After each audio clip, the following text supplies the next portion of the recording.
അത് അരവിന്ദ് കെജ്രിവാളിന് ജാമ്യം അനുവദിച്ചു എന്നുള്ളതാണ്. അരവിന്ദ് കെജ്രിവാളിന് ഇനി ജയിലിൽ നിന്ന് പുറത്തിറങ്ങാം. നമുക്കറിയാം, മാസങ്ങളായി കെജ്രിവാൾ ജയിലിലാണ്. ഏറ്റവും ഒടുവിൽ പുറത്തുവരുന്ന വാർത്ത എന്നുള്ളത് അരവിന്ദ് കെജ്രിവാളിന് ഇപ്പോൾ ജാമ്യം ലഭിച്ചിരിക്കുന്നു എന്നുള്ളതാണ്. പ്രധാനപ്പെട്ട ഒരു വാർത്തയായി തന്നെ അത് പുറത്തു വരുന്നുണ്ട്. ജാമ്യ ഹർജി ഇന്ന് കോടതി പരിഗണിക്കുന്നുണ്ടായിരുന്നു. അതിനുശേഷം ഇപ്പോൾ കെജ്രിവാളിന് ജാമ്യം ലഭിച്ച സാഹചര്യം AAPക്ക് നിർണായകമാണ്, അരവിന്ദ് കെജ്രിവാളിന് നിർണായകമാണ്.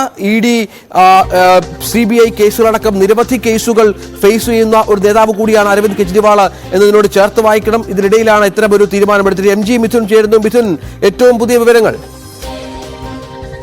രഞ്ജിത്ത്, ഏകദേശം 160 ദിവസങ്ങൾക്ക് ശേഷം ജയിൽ മോചിതനാകുന്നു അരവിന്ദ് കെജ്രിവാൾ എന്നുള്ളതാണ് ഏറ്റവും ശ്രദ്ധേയമായിട്ടുള്ള കാര്യം. പുറത്തേക്ക് വഴി തെളിയുന്നു. നേരത്തെ ഇടക്കാല ജാമ്യം അനുവദിച്ചിരുന്നുവെങ്കിൽ പോലും തന്നെ കർശന മാനദണ്ഡങ്ങൾ പാലിച്ചുകൊണ്ടായിരുന്നു ആ ഒരു ജാമ്യ വ്യവസ്ഥ മുന്നോട്ട് കോടതി വെച്ചിരുന്നുവെങ്കിൽ ഇപ്പോൾ മറ്റു മാനദണ്ഡങ്ങളൊന്നുമില്ലാതെ സ്വാഭാവിക ജാമ്യം ഇപ്പോൾ അരവിന്ദ് കെജ്രിവാളിന് സുപ്രീം കോടതി അനുവദിച്ചു നൽകിയിരിക്കുന്നു എന്നുള്ളതാണ് ഏറ്റവും സുപ്രധാനമായിട്ടുള്ള വിവരം. CBI രജിസ്റ്റർ ചെയ്ത കേസിലാണ് ഇപ്പോൾ ജാമ്യം ലഭിച്ചിരിക്കുന്നത്. ഇന്ന് പ്രധാനമായും 2 ഹർജികളാണ് സുപ്രീം കോടതി പരിഗണിച്ചത്. ഹർജികളുടെ വിധിയാണ് പുറപ്പെടുവിച്ചുകൊണ്ടിരിക്കുന്നത്. അല്പസമയത്തോടുകൂടിയാണ് ഈ കേസ് സുപ്രീം കോടതി വിധി പറയാൻ ആരംഭിക്കുകയും ചെയ്തത്. അതിൽ പ്രോസിക്യൂഷനുമായി ബന്ധപ്പെട്ട ചില കാര്യങ്ങൾ കോടതി ചോദിച്ചു. CBIയുടെ അഭിഭാഷകന് മുന്നിലേക്ക് ചീഫ് ജസ്റ്റിസ് ചോദിച്ച ചില ചോദ്യങ്ങളുണ്ടായിരുന്നു. അതായത് CBI ഫോളോ ചെയ്യുന്ന സെക്ഷൻ 41A പ്രകാരമാണ് CBI ഈ ഒരു കേസിനെ ഫോളോ ചെയ്യുന്നത്. പക്ഷേ അത് ഇതിൽ ഏതെങ്കിലും തരത്തിൽ ലംഘിക്കപ്പെട്ടിട്ടുണ്ടോ എന്ന് ചൂണ്ടിക്കാണിക്കാൻ സാധിക്കുമോ, അല്ലെങ്കിൽ അത് സംബന്ധിച്ച് ഏതെങ്കിലും തെളിവുകൾ CBIയുടെ പക്കലുണ്ടോ, അത് കണ്ടെത്താൻ ഇതുവരെയും സാധിച്ചിട്ടുണ്ടോ എന്നടക്കമുള്ള ചോദ്യങ്ങൾ സുപ്രീം കോടതി CBI അഭിഭാഷകനോട് ചോദിച്ചു. പക്ഷേ അതിൽ കൃത്യമായ മറുപടി അല്ലെങ്കിൽ നൽകാൻ CBI അഭിഭാഷകന് സാധിച്ചില്ല എന്നുള്ളതാണ് ഏറ്റവും ശ്രദ്ധേയമായിട്ടുള്ള കാര്യം. സ്വാഭാവികമായും കഴിഞ്ഞ മുൻകാലങ്ങളിലൊക്കെ തന്നെ ഡൽഹി റോസ് അവന്യൂ കോടതി ഈ കേസ് പരിഗണിച്ചപ്പോഴും ഒപ്പം തന്നെ സുപ്രീം കോടതിയുടെ മുന്നിൽ ഈ ഒരു ജാമ്യവുമായി വ്യവസ്ഥയുമായി ബന്ധപ്പെട്ടുള്ള വിഷയങ്ങൾ വന്നപ്പോഴും അന്നും സമാന സാഹചര്യത്തിൽ കൃത്യമായ തെളിവുകൾ ഹാജരാക്കാൻ പ്രോസിക്യൂഷന് സാധിച്ചില്ലായിരുന്നു. ഒപ്പം തന്നെ ചില കാര്യങ്ങൾ മാത്രമായിരുന്നു ചൂണ്ടിക്കാണിച്ചത്. അതായത് മുഖ്യമന്ത്രി എന്ന വലിയൊരു പദവിയിലിരിക്കുന്ന വ്യക്തിയാണ്. അദ്ദേഹം പുറത്തിറങ്ങിയാൽ ഈ കേസിന്റെ നിലനിൽപ്പിനെ തന്നെ വലിയ രീതിയിൽ ബാധിക്കും. ഒപ്പം തന്നെ സാക്ഷികളെ സ്വാധീനിക്കാനുള്ള സാധ്യതയുണ്ട്. ഒപ്പം തന്നെ തെളിവുകൾ നശിപ്പിക്കപ്പെടാനുള്ള സാധ്യതയുണ്ട്. അത് കണക്കിലെടുത്തുകൊണ്ട് ജാമ്യം അനുവദിക്കരുത് ഒരു കാലത്തും എന്നാണ് അന്ന് CBI അഭിഭാഷകൻ ചൂണ്ടിക്കാണിച്ചത്. അത് അന്ന് ചില വിമർശനങ്ങൾ ഉന്നയിച്ചുകൊണ്ട് അല്ലെങ്കിൽ ചില ചോദ്യങ്ങൾ ചോദിച്ചുകൊണ്ട് പക്ഷേ അത് കോടതി അംഗീകരിക്കുന്നതാണ് നമുക്ക് കാണാൻ സാധിച്ചത്. പിന്നീട് തെരഞ്ഞെടുപ്പുമായി ബന്ധപ്പെട്ടായിരുന്നു അദ്ദേഹത്തിന് ഇടക്കാല ജാമ്യം അനുവദിക്കുന്നത്. വലിയൊരു തെരഞ്ഞെടുപ്പാണ് വരാൻ പോകുന്നത് എന്നടക്കമുള്ള കാര്യങ്ങൾ ചൂണ്ടിക്കാണിച്ചുകൊണ്ടായിരുന്നു അന്ന് ജാമ്യ ഹർജി സമർപ്പിക്കുകയും അത് സുപ്രീം കോടതി അംഗീകരിക്കുകയും ചില വ്യവസ്ഥകൾ മുന്നോട്ട് വയ്ക്കുകയും ചെയ്തത്. പക്ഷേ ഇപ്പോൾ ചില ചോദ്യങ്ങൾ സുപ്രീം കോടതി ചോദിച്ചതിൽ കൃത്യമായ വിവരങ്ങൾ CBIയുടെ പക്കലില്ല എന്നുള്ളത് തന്നെയാണ്. എന്തായാലും ഈ കേസ് ഇപ്പോൾ ആരംഭിച്ചിട്ട് ഏകദേശം 3 വർഷത്തോളമാകുന്നു.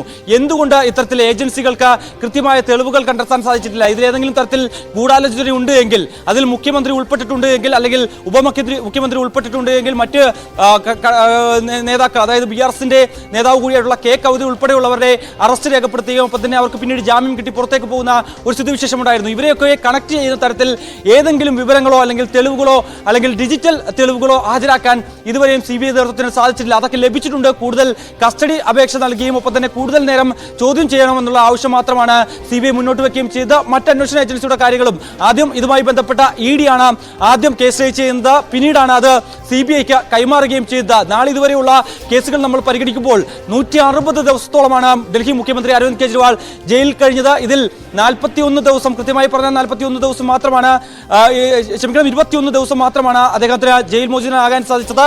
അതും കൃത്യമായി മുഖ്യമന്ത്രി എന്ന ലേബലിലല്ലായിരുന്നു. ആ രീതിയിൽ ഒരു തരത്തിലുള്ള പ്രവർത്തനം പാടില്ല എന്ന് കൃത്യമായ കർശന നിർദ്ദേശം പാലിച്ചുകൊണ്ടായിരുന്നു ആ ഒരു ജാമ്യ വ്യവസ്ഥ ഉണ്ടായിരുന്നു എങ്കിൽ പോലും ഇപ്പോൾ അതെല്ലാം തന്നെ സുപ്രീം കോടതി പരിഗണിച്ചിരിക്കുന്നു, അതെല്ലാം അംഗീകരിച്ചിരിക്കുന്നു.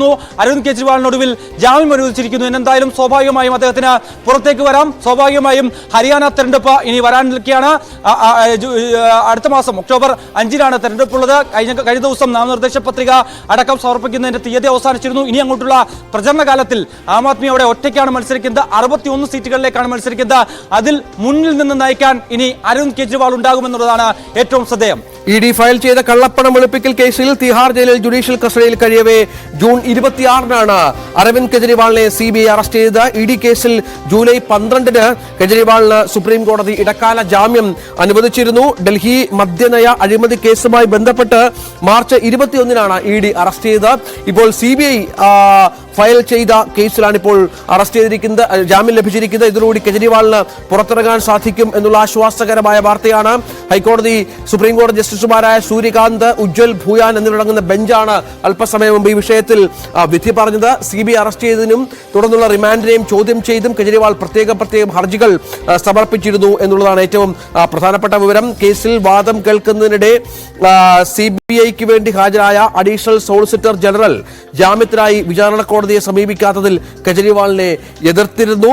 ഏതായാലും ഹൈക്കോടതിയെ നേരിട്ട് സമീപിക്കുകയും തുടർന്ന് സുപ്രീം കോടതി സമീപിക്കുകയുമാണ് കെജ്രിവാൾ ചെയ്തത്. ആ നിയമ പോരാട്ടം ഏതാണ്ട് വിജയിച്ചിരിക്കുന്നു എന്ന് വേണം ഈ ഘട്ടത്തിൽ കാണാൻ. നിർണായകമായ കാര്യമാണ്. നമുക്കറിയാം MG മിഥുൻ തുടരുന്നുണ്ട്. മിഥുൻ, നമുക്കറിയാം ഇത് എങ്ങനെയാണ് BJP ഉപയോഗിച്ചത് ഈ വിഷയം. AAPക്ക് എത്രത്തോളം തിരിച്ചടിയാണ് ഇതുമായി ബന്ധപ്പെട്ടുണ്ടായത് എന്നറിയാം. തുടർന്ന് AAPക്ക് അവിടെ ഡൽഹിയിൽ നാഥനില്ലാത്ത ഒരവസ്ഥ വരുന്ന പശ്ചാത്തലമുണ്ടായി. ഇപ്പോൾ സാഹചര്യങ്ങൾ മാറി മറിയുന്നുണ്ട്. നിയമവഴിയിലൂടെ കെജ്രിവാളിന് സഞ്ചരിക്കേണ്ടി വരും എങ്കിൽ പോലും നിർണായകമായ ഒരു ഘട്ടത്തിലേക്ക് കെജ്രിവാളിന്റെ രാഷ്ട്രീയം എത്തുകയാണ്. രജിത്, തീർച്ചയായും അതിനു മുമ്പ് ഇപ്പോൾ സ്വാഭാവിക ജാമ്യം എന്നാണ് നമ്മൾ കരുതിയെങ്കിൽ പോലും തന്നെ കർശന ഉപാധികളുണ്ട് എന്നാണ് മനസ്സിലാക്കാൻ സാധിക്കുന്നത്. കോടതിയുടെ ചില വിധിന്യായങ്ങൾ ഇനി പുറത്തു വരേണ്ടതായിട്ടുണ്ട്. അതേസമയം ജസ്റ്റിസ് ബ്യൂഹൻ കൃത്യമായ ചോദ്യങ്ങൾ CBI നേതൃത്വത്തോട് ആരാഞ്ഞിരുന്നു. അതായത് ഈ അരവിന്ദ് കെജ്രിവാളിന്റെ അറസ്റ്റ് ആ സമയത്ത് എന്തിന് ഇത്തരത്തിൽ ധൃതി പിടിച്ച് അറസ്റ്റ് രേഖപ്പെടുത്തിയെന്നടക്കമുള്ള സുപ്രധാന ചോദ്യം ഇതുമായി ബന്ധപ്പെട്ട ജസ്റ്റിസുമാർ ചോദിക്കുന്നുണ്ട്. അതിൽ ഒപ്പം തന്നെ ഈ എന്തിനാണ് അത്തരത്തിൽ ധൃതി പിടിച്ച് അറസ്റ്റ് രേഖപ്പെടുത്തിയത്, അതിലേതെങ്കിലും തെളിവുണ്ടായിരുന്നു, മുഖ്യമന്ത്രി നേരിട്ട് ഇടപെട്ടുവെന്ന് തെളിയിക്കുന്ന തരത്തിൽ ഏതെങ്കിലും തരത്തിലുള്ള വിവരങ്ങൾ ലഭിച്ചിട്ടുണ്ടോ, ഗൂഢാലോചനയിൽ പങ്കെടുത്തതെന്നടക്കമുള്ള തെളിവുകൾ ലഭിച്ചിരുന്നോ, അതിന്റെ അടിസ്ഥാനത്തിലാണോ ഇത്തരത്തിൽ ഡൽഹി മുഖ്യമന്ത്രിയെ അറസ്റ്റ് ചെയ്യാനുള്ളൊരു നീക്കത്തിലേക്ക്, അത്തരത്തിലുള്ള ഒരു ധൃതി പിടിച്ചുള്ള നീക്കത്തിലേക്ക് പോയതെന്ന് വ്യക്തമാക്കണം എന്നുള്ളൊരു നിർദ്ദേശം സുപ്രീം കോടതി ഇപ്പോൾ ഉന്നയിച്ചിരിക്കുകയാണ്. അതിലൊന്നും തന്നെ കൃത്യമായ മറുപടി പറയാൻ സാധിക്കാത്തത് കൂടിയാണ് ഇപ്പോൾ CBI കേസിൽ ജാമ്യം അനുവദിച്ചുകൊണ്ട് സുപ്രീം കോടതി വിധി വന്നിരിക്കുന്നത്. എന്തായാലും കർശന ഉപാധികളോടുകൂടിയാണ് ഇപ്പോൾ ആ ഒരു ജാമ്യം അനുവദിച്ചിരിക്കുന്നത്. എന്തൊക്കെ ഉപാധികളാണ് എന്നുള്ള അടക്കമുള്ള വിധിന്യായങ്ങൾ അല്പസമയത്തിനകം തന്നെ നമുക്ക് പ്രേക്ഷകരിലേക്ക് എത്തിക്കാമെന്ന് കരുതുന്നു. എന്തായാലും നേരത്തെ രഞ്ജിത്ത് സൂചിപ്പിച്ചതുപോലെ തന്നെ വലിയ ഒരു തെരഞ്ഞെടുപ്പ് അതിനു മുമ്പിലുണ്ടായിരുന്നു. അരവിന്ദ് കെജ്രിവാളിന്റെ ഈ ഒരു അറസ്റ്റിന് പിന്നാലെ വലിയ കോളിളക്കങ്ങൾ സൃഷ്ടിച്ചിരുന്നത്. കാരണം ഈ പ്രതിപക്ഷ നിരയിൽ തന്നെ പ്രധാനപ്പെട്ട ഒരു നേതാക്കളിൽ ഒരാളാണ് അരവിന്ദ് കെജ്രിവാൾ. ഒപ്പം തന്നെ പൊതു തെരഞ്ഞെടുപ്പിൽ വലിയ രീതിയിൽ മുന്നേറ്റം നേടാൻ സഹായിക്കും. ഡൽഹിയും ഒപ്പം തന്നെ മറ്റ് സംസ്ഥാനങ്ങൾ ഹരിയാന, പഞ്ചാബ് അടക്കമുള്ള സംസ്ഥാനങ്ങളിലും ഗുജറാത്തിലും ഏതെങ്കിലും തരത്തിൽ മുന്നേറ്റം നടത്താൻ ആം ആദ്മിക്ക് സാധിക്കുമെന്നുള്ള കാര്യത്തിൽ സംശയമില്ലായിരുന്നു. അത്തരത്തിൽ അരവിന്ദ് കെജ്രിവാളിന്റെ ഒരു നേതൃത്വത്തിൽ ആ ഒരു നീക്കം അത് തടയിടുന്നതിന് വേണ്ടി BJP വലിയ രീതിയിൽ രാഷ്ട്രീയമായി ഈ ഒരു വിഷയത്തെ കാണുകയാണ്. അത്തരത്തിൽ കേസിൽ കുടുക്കുകയാണ് എന്നടക്കമുള്ള ആരോപണങ്ങൾ ഉന്നയിക്കുകയും ചെയ്തിരുന്നു. അത് ശരിവെക്കുന്ന തരത്തിലേക്ക് പിന്നീട് കാര്യങ്ങൾ പോവുകയും ചെയ്തു. കാരണം ഈ കേസിൽ എന്തുകൊണ്ടാണ് ഇത്ര ധൃതി എന്നുള്ള ഒരു ചോദ്യം സുപ്രീം കോടതിയുടെ ഭാഗത്തു നിന്നുണ്ടായിരുന്നു. ജസ്റ്റിൻ ബ്യൂഹൻ അത് കൃത്യമായി തന്നെ ചോദിക്കുകയും ചെയ്യുന്നു. എന്താണ് ഇനി ഈ വിധിന്യായത്തിലുള്ളത്, എന്തൊക്കെ ഉപാധികളാണ് ഇതുമായി ബന്ധപ്പെട്ട് വെച്ചിരിക്കുന്നത് എന്നടക്കമുള്ള കാര്യങ്ങൾ ഇനി നമുക്ക് അറിയേണ്ടതായിരിക്കുന്നു. എന്തായാലും